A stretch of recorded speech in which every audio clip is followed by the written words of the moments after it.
Hello, it is Melissa Morton, and this is week 4 of my HWE 200 class. This week we were asked to journal about life stressors, and we had to do an assessment. So my assessment results, my score was 243. In the book it says if your score was under 250, you should consider yourself to be fortunate. And I do consider myself to be fortunate.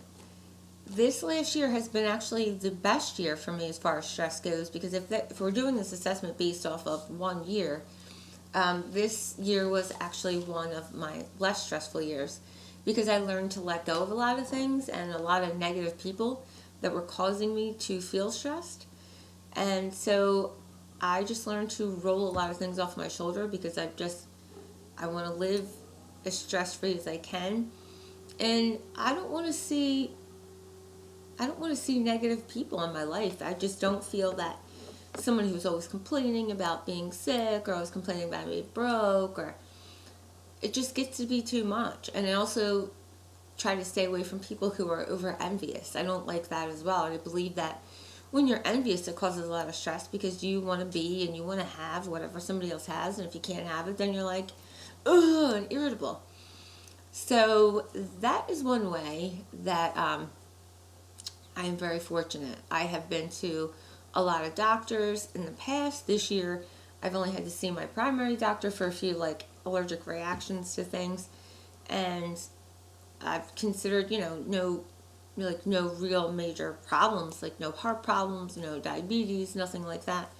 My thyroid's been pretty well, even. So my stress levels are good. So I have to say that stress right now is low. So what major stresses impact my wellness? Financial. I feel like financial stresses impact every aspect.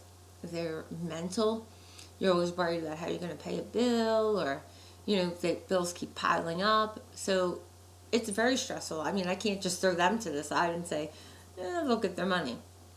I used to do that in the past, but now I'm an adult and I have to pay those bills. And so, financial stresses they're something that will kill you, though, if you worry too much about it. Dimensions of wellness that are impacted by stress: your heart, your liver, because sometimes people drink to excess to forget things, to make them less stressed, which I can't drink. It's just not something that I do. I don't do drugs. I just can't. I don't like that euphoric feeling. It's not me. That is not a good way to relieve stress. Some people need that because they don't know how to cope. I don't feel that I'm one of those type of people. I used to smoke cigarettes, and I had the hardest time quitting, but once I quit that, it was like there was nothing else that was hard to quit, except for ice cream. I've mentioned that in every single video entry. I love ice cream. I think my name should be ice cream. So describe and demonstrate relaxation techniques: yoga, going to your chiropractor, going to the gym. Reiki, which is like a spiritual healing. I've had that in the past, and I know that works great. If you're not familiar with Reiki, you can Google it, and it's something that there's like a Reiki master, and he comes and he puts his hands over you. It's peaceful and quiet, and he plays some stressless, nice music to make you relax. And depending on the person, I mean, for me, I had a wonderful experience with it.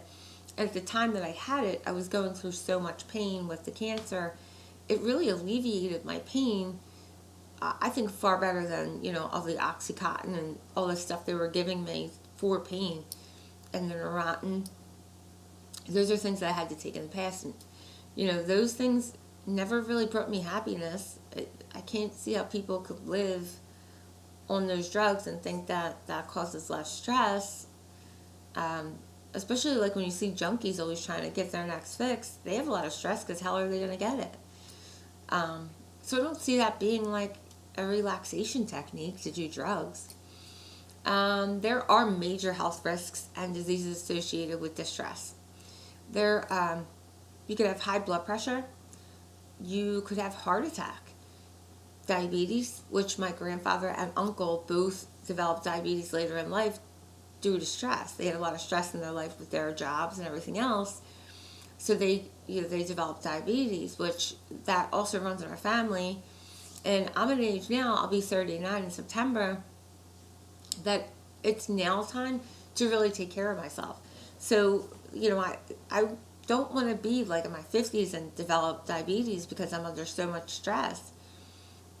Two major strategies that effectively deal with the stress that you could do on a weekly basis. Again, go to the gym.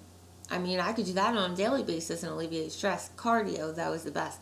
Putting the headphones on and just taking a nice run, that relieves a lot of stress.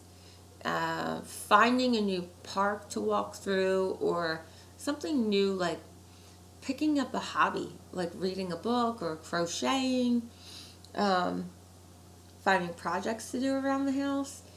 Those are things that really help me deal with a lot of stress. Although they don't help my husband deal with a lot of stress because he has to come home and see unfinished products all over the place. But that's him and not me. If he knows how to deal with stress, I try to alleviate his stress, but we're married. It kind of just happens.